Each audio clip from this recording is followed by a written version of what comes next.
우리 한번 기도하시고 우리 계속 말씀 나누도록 하겠습니다. 하나님, 참 감사합니다. 사랑하는 찬양대가 정성스럽게 준비하여 하나님 앞에 올려드린 찬양을 향기로운 제물로 받아주시기를 간절히 소망합니다. 우리 위에 낮아지신 예수 그리스도를 기억하며 그 주님께로 가까이 갈 수 있는 우리 평생의 신앙의 여정이 될 수 있도록 하나님 함께하여 주시옵소서. 이 시간에도 주의 말씀 듣기를 원합니다. 하나님, 이 시간에 우리에게 말씀을 펼쳐 가르쳐 주실 때에 우리의 귀를 열어주시고 마음을 열어주시고 하나님의 말씀에 주의를 기울일 수 있도록 인도하여 주시옵소서. 부족한 종을 온전히 주의 도구로 사용하여 주시기만을 간절히 바라오며 예수님의 이름으로 기도했습니다. 아멘. 우리 전통 창극 흥보가에 돈 타령이라고 하는 그런 대목이 나옵니다. 흥부가 제비의 도움으로 이제 큰 부자가 되지 않습니까? 그 부자가 된 다음에 박을 타서 돈이 많이 나오니까 그 돈이 너무 좋아서 돈을 들고 춤을 추면서 이제 노래를 하는 대목이 이렇게 나오는 거예요. 우리 김윤아 전사님의 동생 같으시면 창을 하시는 분이시니까 부탁을 드리겠지만 제가 창을 못 하잖아요. 그래서 그 대사만 읽어드릴게요. 그 뭐라고 하는지 대사라고 가사라고 하겠죠. 그 돈 타령입니다. 얼씨구나 절씨구, 얼씨구나 절씨구. 돈 봐라, 돈 봐라. 잘난 사람은 더 잘난 돈, 못난 사람도 잘난 돈. 맹상군의 수레바퀴처럼 둥글둥글 생긴 돈, 생살 직원을 가진 돈, 부귀 공명이 붙은 돈. 막 이렇게 하면서 뒤에 더 있어요. 계속 이렇게 노래를 해나가는데 참 가사가 재밌지 않습니까?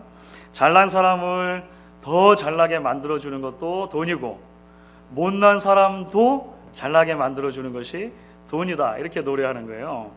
사람을 죽이기도 하고 살리기도 하는 생살직권을 가진 것이 돈이고 부귀와 공명을 가져다 주는 것도 돈이다, 이렇게 노래하지 않습니까?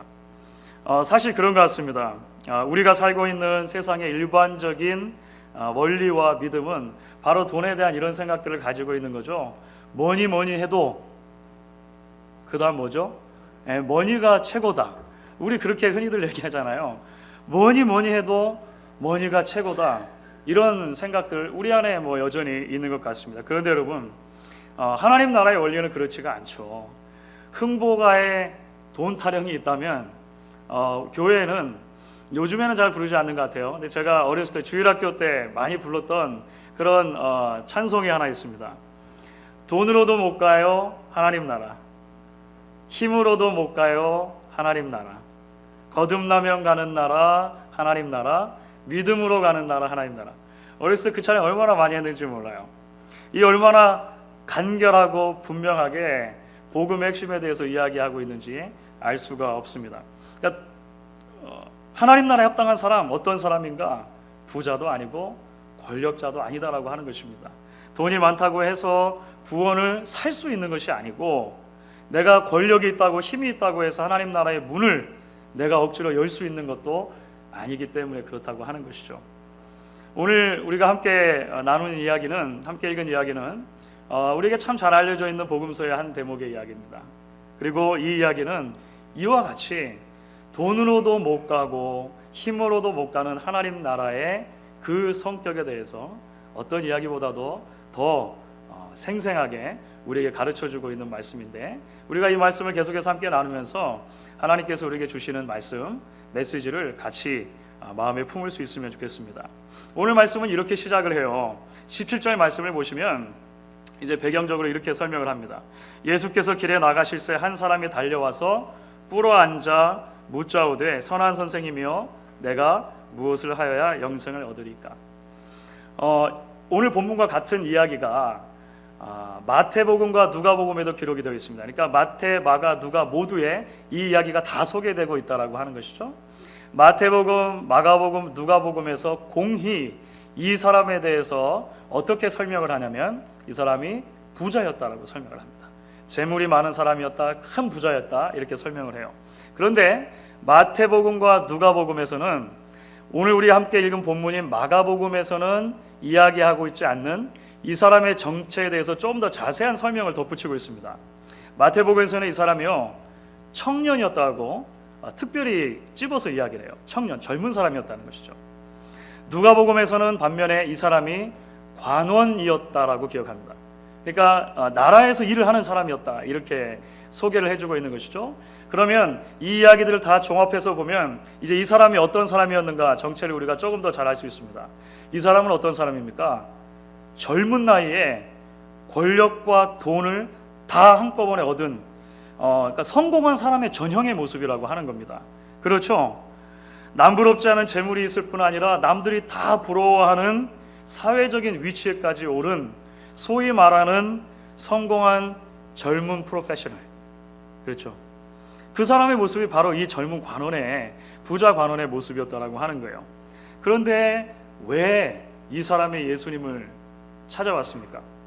오늘 성경은 이 사람이 영생의 문제에 대한 답을 발견하지 못했다라고 이야기를 합니다. 그렇죠? 그가 돈과 명예가 다 있음에도 불구하고 그것으로 영생의 문제가 해결되지 않는다라고 하는 것을 직감했다라고 하는 것이죠. 그 마음속에 아직도 채워지지 않은 빈 공간이 있었다라고 하는 것입니다. 마음속에 여전히 그 삶의 한가운데 있는 공허함을 느끼고 있었고, 그 문제를 가지고 이 사람이 예수님께 나왔다고 하는 거예요. 이 부자 청년의 모습은 어쩌면 오늘 이 현대를 살아가는 많은 사람들의 모습이 담겨져 있다고 생각을 하게 됩니다. 무한 경쟁의 사회 속에서 어떻게든 살아남기 위해 몸부림치기도 하고요. 또 성공을 위해서 끊임없이 자신을 채찍질하면서 인생의 트랙 위를 달려가는 우리들의 모습이라고 하는 것이죠. 그런데 무언가를 얻으면 얻을수록 우리 마음속에 한편으로는 불안한 마음이 생기게 돼요. 이것을 잃어버리면 어떻게 하나? 이것들이 다 없어져 버리면 어떻게 하나라고 하는 생각 우리 안에 든다라고 하는 것이죠.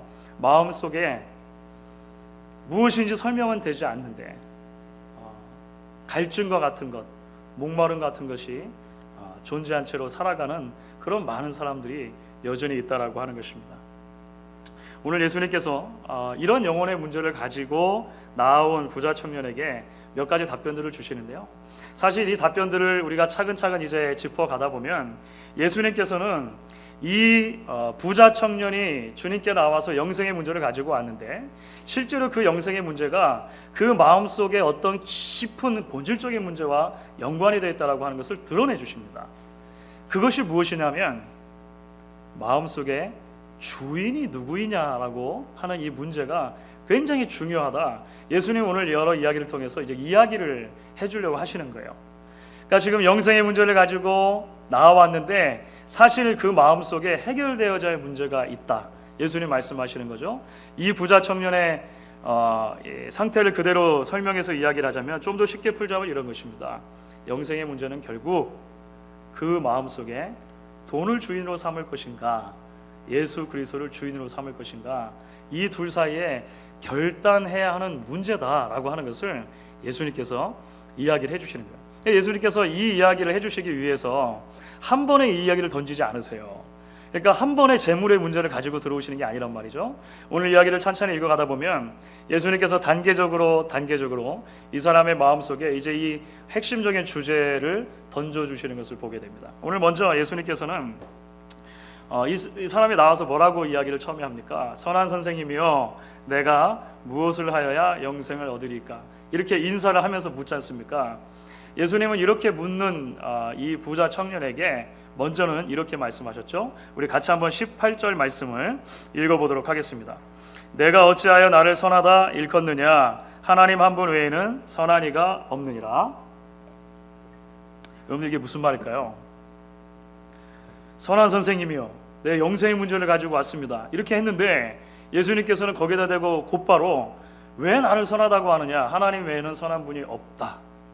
이렇게 말씀하시는 거예요. 사실 좀 어려운 부분이 있습니다만 이것은 나는 사실 선하지 않다. 근데 왜 나를 선하다고 하느냐? 이렇게 말씀하시는 건 아닌 것 같아요. 그렇죠? 단순하게 겸양의 표현으로 주시는 말씀도 아닌 것 같습니다. 사실 이 말씀에 이 말씀 속에 담겨져 있는 예수님의 의미를 조금 더 우리가 생각을 해본다면 이 정도 예수님이 마음속에 가지고 계신 것 같아요. 정말로 궁극적인 선이신 분은 하나님 한 분이신데 지금 그 하나님께서 말씀하시려고 하는 영생의 길에 대해서, 그 하나님께서 말씀하시려고 하는 구원의 길에 대해서 들을 준비가 과연 돼 있느냐를 물으시는 거죠. 그러니까 아마 이 부자 청년은 예수님께서 말씀하신 것을 이해 다 못했을 수 있습니다. 왜 이렇게 말씀하시지? 마음속에 이 큰 문제를 가지고 왔는데 마치 한 방 이렇게 툭 맞은 것 같은 그런 느낌 있지 않습니까? 그래서 어떤 분은 이것을 예수님께서 잽을 지금 아직 이제 카운터 펀치를 날리시기 전에 잽으로 먼저 한번 이렇게 주셨다, 이렇게 생각하는 분들이 있어요. 예수님은 이렇게 놀라고 있는 사람에게 계속해서 이제 말씀하시는 것입니다. 19절 말씀인데요, 우리 19절 말씀도 같이 한번 읽도록 하겠습니다. 19절입니다. 내가 계명을 안 하니 살인하지 말라, 간음하지 말라, 도적질하지 말라, 거짓 증거하지 말라, 속여 취하지 말라, 내 부모를 공경하라 하였느니라. 겉으로 보면 사실 예수님께서 이렇게 말씀하신 것 같아요. 어떻게 하면 영생을 얻을 수 있습니까? 영생을 얻을 수 있는 방법은 십계명을 잘 지키는 것이다 라고 예수님께서 이렇게 쉽게 말씀하신 것처럼 보입니다. 사실 그것이 그 당시 일반적인 유대인들이 가지고 있는 생각이었어요. 그 율법에 대한 관념이었다고 하는 것이죠. 그런데 여러분, 사실 예수님께서는요, 겉으로 보면 마치 십계명의 항목들을 말씀하시면서 계명을 지켜라 라고 이야기하시는 것 같지만, 이 십계명의 항목들 속에 이제 예수님께서 정말로 하시고 싶은 말씀이 있잖아요. 그게 뭐였다고요? 돈에 대한 문제였다고 하십니다. 재물에 대한 문제죠. 그 재물에 대한 주제를 살짝 끼워 넣고 계시는 것을 발견하게 됩니다. 여러분들 혹시 감지하셨는지 모르겠는데요, 19절을 우리가 함께 읽으면서 십계명의 항목들을 우리가 살펴보는데 좀 고개가 갸우뚱거려지는 그런 부분 없으십니까? 좀 이상하다 이렇게 생각되시는 부분 없으세요? 사실은 속여 취하지 말라라고 하는 항목이 들어가 있는데, 여러분들 십계명을 다 외우시잖아요. 예, 십계명쯤은 다 외우시잖아요, 그죠? 그러시죠, 믿고. 속여 취하지 말라라고 하는 대목이 십계명의 10가지 항목 가운데 들어 있습니까, 없습니까? 사실 없습니다. 없어요. 학자들의 의견이 분분한데 우리가 많이 양보하더라도 10번째 계명, 내 이웃의 집을 탐내지 말라. 그러니까 탐심에 대한 주제와 이것을, 예수님은 그 탐심에 대한 주제를 이렇게 설명하신 것이다라고 그렇게 말하는 학자들도 있습니다만, 사실은 이것이 예수님께서 거의 일부러 이 특별한 주제를 끼워 넣고 계시는 것입니다. 여기서 말씀하시는 속여 취하지 말라라고 하는 건요, 좀 전문적인 용어예요. 무슨 말인가 하면 거짓으로 다른 사람의 재물을 가해취하지 말라라고 하는 것입니다. 그러니까 일부러 악한 마음을 가지고 속여서 다른 사람의 재물을 가해취하지 말라고 하는 거예요. 그러니까 예수님께서 결국 하시고 싶은 게 뭡니까? 하시고 싶은 말씀이 무엇입니까? 겉으로는 십계명을 잘 지켰느냐 안 지켰느냐 이것을 물어보시는 것 같은데요, 사실은요, 재물의 문제를 묻고 계신 거예요. 어떤 방법으로 돈을 모았느냐를 예수님 사실 묻고 계시는 겁니다. 그래서 이 관점으로 예수님께서 지금 19절에서 말씀하신 여러 율법의 항목들을 다시 볼 수 있어야 한다라고 하는 것이죠. 어떤 방법으로 돈을 모았는가? 돈을 벌면서 혹시나 살인하지 않았는가? 사람을 상하지 않았는가? 돈 때문에 간음하지 않았는가? 가정을 파괴하지 않았는가? 돈 벌기 위해서 거짓말하고 속이지 않았는가? 정당하지 않은 방법으로 남의 것을 갈취하지 않았는가? 예수님께서 지금 이 문제를 이 부자 청년에게 묻고 계시다라고 하는 것입니다. 왜 그러셨을까요? 한 사람이 어떻게 돈을 버는가라고 하는 그 모습을 보면 돈이 과연 그 사람의 주인인가 아닌가 알 수 있기 때문에 그런 것이죠. 지금 예수님께서는 이 사람의 마음에 있는 돈이 주인되는 문제를 계속 끄집어내시고 싶은 거예요. 그러면 돈을 어떻게 벌었느냐라고 하는 주제를 물어보고 계시다라고 하는 것이죠. 왜냐하면 재물이 주인된 사람은 돈을 벌기 위해서 수단과 방법을 가리지 않기 때문이라고 하는 것입니다. 예수님께서 그 마음속에 진정한 주인이 누구였느냐 다시 한번 묻고 계시는 것이죠. 부자 청년이 여기에 뭐라고 대답합니까? 재밌어요. 20절을 보면 선생님, 그것은 제가 어렸을 때부터 다 지켰습니다 라고 이야기를 해요. 그러니까 아마 이 부자 청년이 예수님께서 지금 물어보신 진짜 의도 있잖아요. 이 질문 속에 감춰져 있는 예수님의 마음을 다 이해하지 못한 것처럼 보입니다. 또는 처음 예수님께서 말씀하셨던 왜 나를 선하다고 하느냐라고 하셔가지고 이제 잽이 탁 날라왔잖아요. 충격에서 아직 덜 깨어나온 거죠. 그래서 예수님께서 계속 연이어서 이 율법에 대한 말씀을 하셨을 때 이제 자기 마음에 있는 대로 이야기를 하는 것입니다. 그럼에도 불구하고 한 가지 분명한 것은 있죠. 경건한 유대인으로서 이 사람이 어렸을 때부터 율법의 항목들을 잘 지키려고 노력한 것은 맞는 것 같습니다. 그렇죠? 그리고 다른 사람에게 자신 있게 이야기할 수 있을 정도로 그 율법을 잘 지켜왔다는 것을 우리가 생각을 하게 되는 것이죠. 그리고 예수님도 그것을 알고 계셨다라고 하는 것입니다. 이제 이 부자 청년에게 예수님께서 마지막 펀치죠. 마지막 펀치. 진짜 이제 드러내놓고 이야기하시는 것입니다. 지금까지 조금씩 이야기하셨지 않습니까? 마지막으로 이제 결정적인 말씀을 주시죠. 그것이 바로 21절의 말씀입니다. 21절도 같이 한번 읽도록 하겠습니다. 예수께서 그를 보시고 사랑하사 가라사대 내게 오히려 한 가지 부족한 것이 있으니 가서 내 있는 것을 팔아 가난한 자들을 주라. 그리하면 하늘에서 보화가 내게 있으리라. 그리고 와서 나를 좇으라 하시니. 예수님께서는요, 저는 사실 그 계명 다 지켰는데요, 이렇게 이야기하는 부자 청년에게 거짓말하지 마 이렇게 말씀하지 않으셨죠. 오히려 예수님께서는 그를 사랑하셨다라고 되어 있습니다. 그를 향한 사랑의 마음을 가지고 한 가지 부족한 것이 있다. 사실은 내가 정말 이것 이야기하려고 한 것이다 라고 말씀하시면서 이제 이 재물의 문제를 정말 가지고 오십니다. 예수님께서 마음에 가지고 계셨던, 그리고 이 제자에게 이 청년에게 이야기하셨던 것은 이런 거죠. 마음의 공허 때문에 날 찾아왔지. 영생의 문제로 고민하고 있지.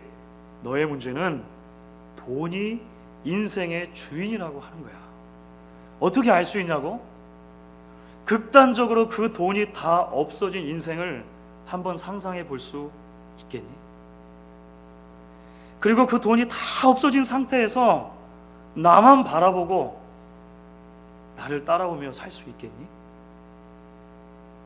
여기서 결단할 수 없다면 영생은 멀리 있는 것이다. 예수님 사실 이런 말씀을 하시는 것입니다. 그러니까 그 부자 청년의 마음속에 가지고 있었던 내면의 문제를 그대로 드러내 주시는 것이죠. 그런데 자기가 가지고 있던 문제의 근원, 사실은 돈이냐 하나님이냐를 가지고 있을 때 사실 이 부자 청년의 더 많은 부분을 차지하고 있었던 것은 돈의 문제였다고 하는 거예요. 그러니까 영생에 이룰 수 없죠. 그 문제를 가지고 주님께 나와왔고 예수님께서는 가장 핵심적인 부분을 지금 이야기해 주신 것입니다. 예수님의 이 이야기를 듣고 나서 이 부자 청년이 보인 반응이 무엇이라고 성경이 기록합니까? 안타깝게도 이 청년은 슬픈 기색을 띠고 근심하며, 그러니까 막 번민에 휩싸인 거예요. 그렇게 해서 예수님을 떠나갔다, 이렇게 성경이 기록을 합니다. 결국 그 마음에 있는 주인이었던 돈을 내려놓을 수 없었던 것이다, 성경이 이야기하는 것이죠. 사랑하는 여러분, 오늘 사실 이 말씀 가운데 나타난 예수님의 가르침, 사실 우리가 좀 오해하기 쉬운 부분들이 물론 있습니다. 그래서 우리가 이 말씀을 오해하지 않아야 할 필요가 있는데요, 먼저는 오늘 말씀 가운데 예수님께서요, 돈 자체의 무용성을 이야기하시는 것은 아닙니다. 그렇죠? 그러니까 돈이 전혀 필요 없다, 예수님께서 이렇게 말씀하시는 거 아니에요. 돈은 우리에게 참 유용한 것입니다. 우리가 살아가는데 필요한 것이에요. 돈이 없이 살아갈 수 있다고 말하는 사람은요, 거짓말입니다. 그렇죠? 그렇게 살 수 없어요. 그래서 우리는 정당한 방법으로 돈을 벌고 정당한 방법으로 돈을 쓰는 법을 계속해서 말씀 가운데 배울 필요가 있습니다. 성경은 한 번도 돈이 절대 필요가 없다, 아니면 돈이 그 자체로 악하다, 이렇게 가르친 적은 없다라고 하는 것입니다.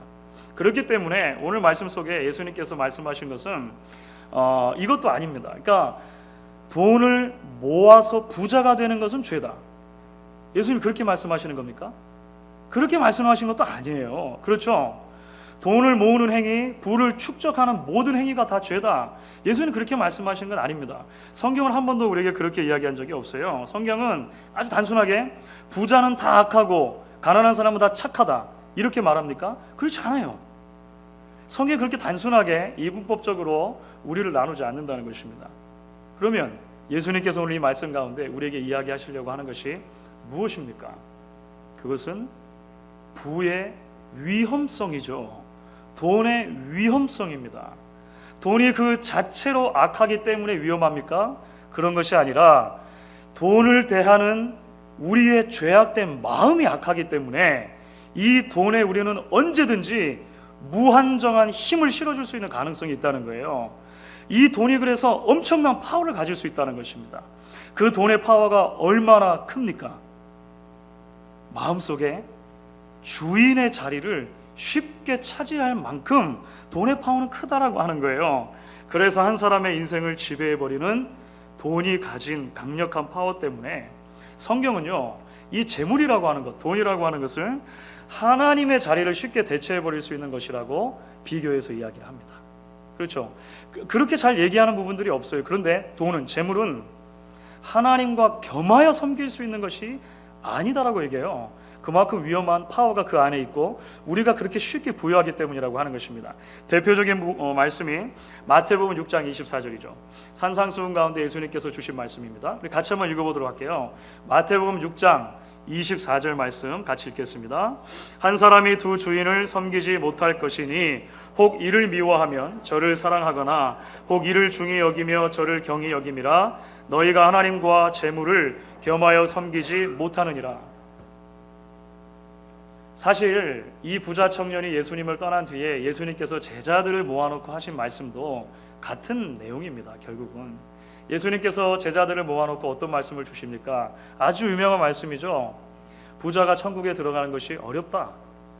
그것이 얼마나 어려운지, 낙타가 바늘길을 통과하는 것이 부자가 천국에 들어가는 것보다는 쉬울 거다. 예수님이 이렇게 말씀하세요. 어떻게 보면 우리가 이런 마음 들 수 있습니다. 예수님 좀 너무하시네요. 그렇죠. 예수님이 너무하시네요. 그래서 기독교의 역사 속에서 이 말씀을 어떻게 이해할 것인가 많은 사람들이 고민했어요. 그래서 여러 해석을 막 내는 겁니다. 사실 바늘귀라고 했을 때 그게 진짜 바늘귀를 의미하는 게 아니다. 예루살렘 성문들 중에 바늘귀라고 불리는 성문이 있었는데 비교적 좁았는데 이게 낙타가 짐을 싣고는 못 들어가지만 짐을 다 내려놓고 겨우겨우 하면 통과할 수 있다. 그러니까 이게 진짜 바늘귀가 아니다 이렇게 해석하는 부분도 있고요. 진짜 낙타가 아니다 이렇게 말하는 분도 있어요. 이게 진짜 낙타가 아니라 낙타라고 하는 단어의 아람어, 그러니까 예수님께서 사용하셨던 언어입니다. 아람어의 낙타라고 하는 단어가 실이라고 하는 단어와 발음이 좀 비슷해요. 그러니까 사실은 이게 실이다, 실.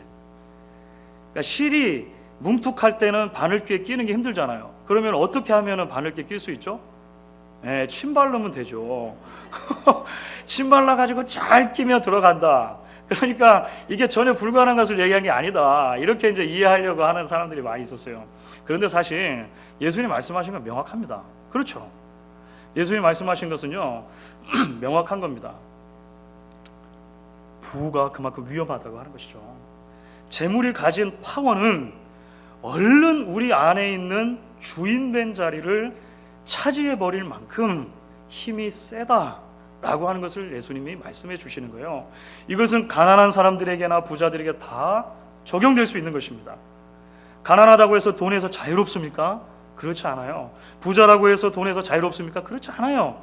누구에게나 돈이라고 하는 것은 그 거대한 이슈로 다가올 수 있는데 돈이 많은 사람이라면 얼마나 그 어려움이 더 하겠는가 라고 하는 측면에서 예수님께서 이야기를 해주시는 것이죠.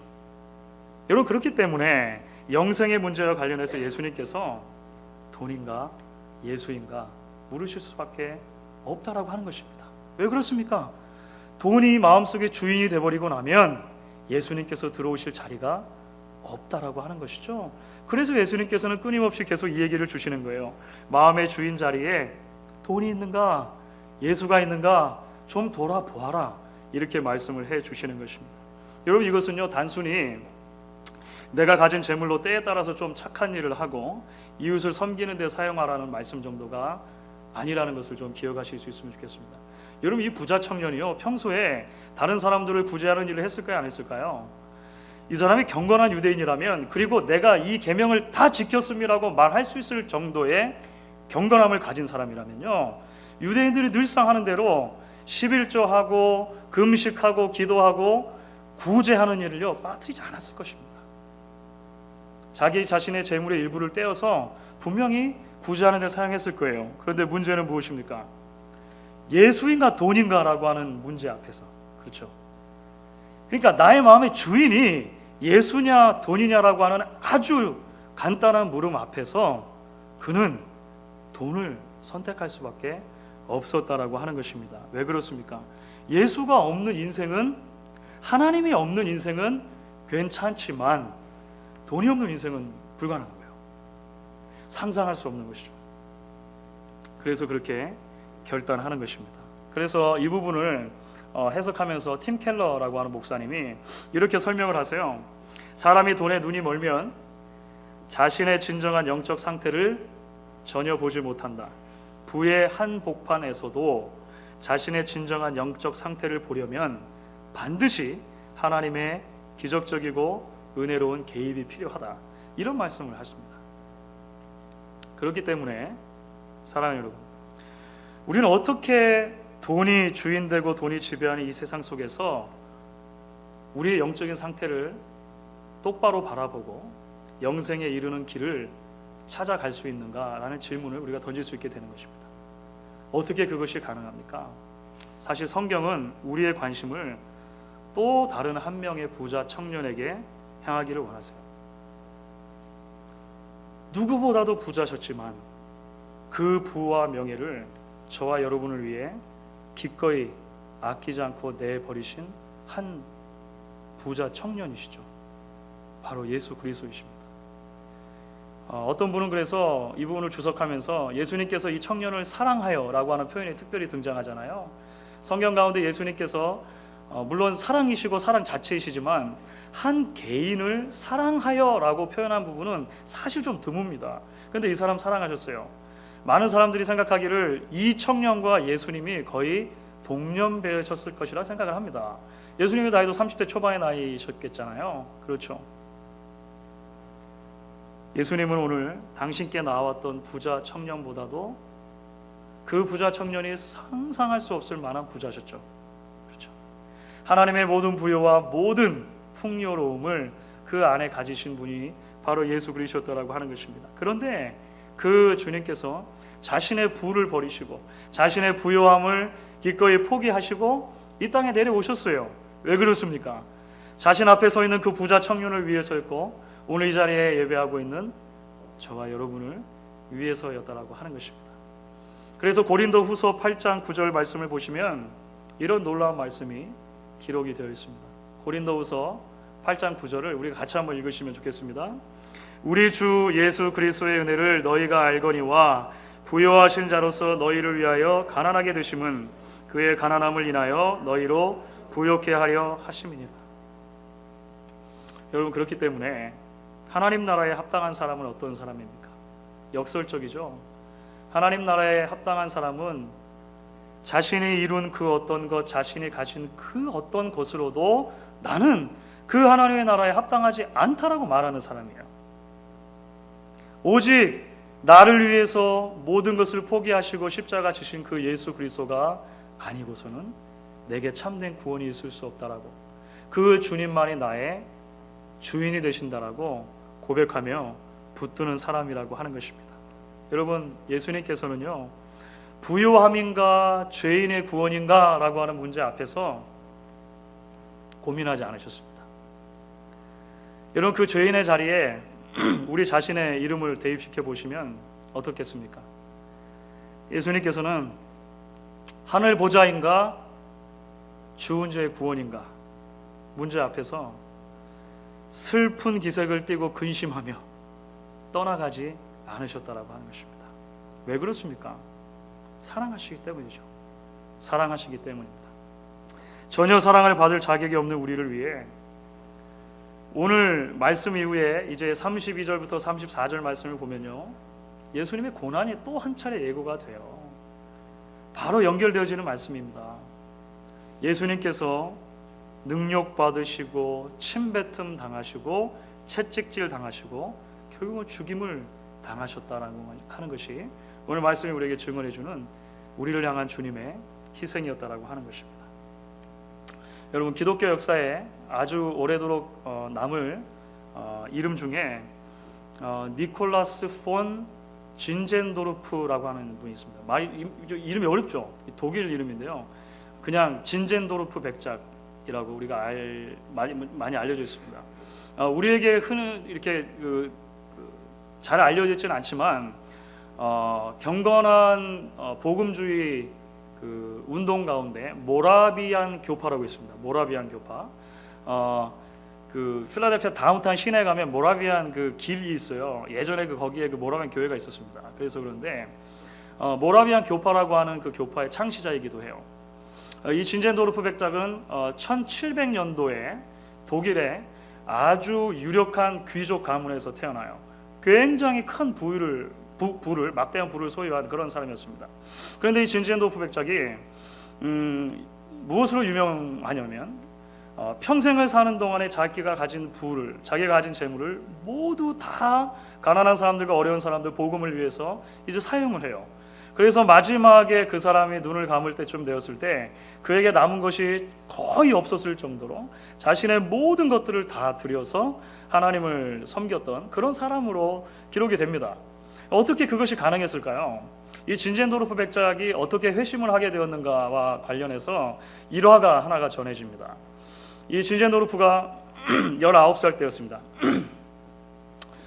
유럽의 수도원들을 방문하는 그런 계기를 갖게 됐는데요. 그 중에서 이제 디셀도르프라고 하는 지역에 미술관이 있는데 그 미술관에 들어가게 됐어요. 그 미술관에서 그림 하나를 본 겁니다. 그 그림은 도메니코 페티라고 하는 사람이 그린 제목이 이 사람을 보라, 에체 호모, 라틴어로 이렇게 되어 있습니다. 이 사람을 보라라고 하는 그런 그림이었어요. 예수님의 십자가 달리시기 전에 이렇게 가시관을 쓰시는 그런 모습입니다. 이런 모습이에요. 이 그림입니다. 혹시 그림이 나오나요? 예, 이 그림을 봤습니다. 그러니까 에체 호모라고 하는 이름으로 여러 그림이 있어요. 이 사람을 보라. 예수의 고난에 대해서 그린 그림들이 많이 있는데 특별히 이제 이 그림을 진젠도르프 백작이 본 거죠. 이 그림을 한참 응시하다가 이제 이 그림 밑에 글씨가 라틴어로 써 있었습니다. 그 라틴어로 써 있는 한 구절에 이 진젠도르프 백작의 마음이 꽂히게 돼요. 거기에는 이렇게 써 있었습니다.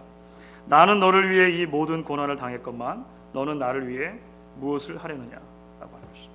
이 그림과 이 글이 이 사람의 생애를 송두리째 바꿔놓는 계기가 되었다라고 하는 거예요. 사랑하는 여러분, 예수님께서도 오늘 저와 여러분에게 그렇게 묻고 계시지 않겠습니까? 나는 너를 위해 이 모든 고난을 당했건만 너는 나를 위해 무엇을 하려고 하느냐. 이 물음 앞에 주님, 제가 여기 있습니다.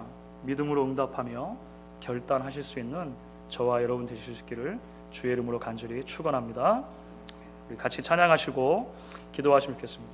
찬송가 185장입니다.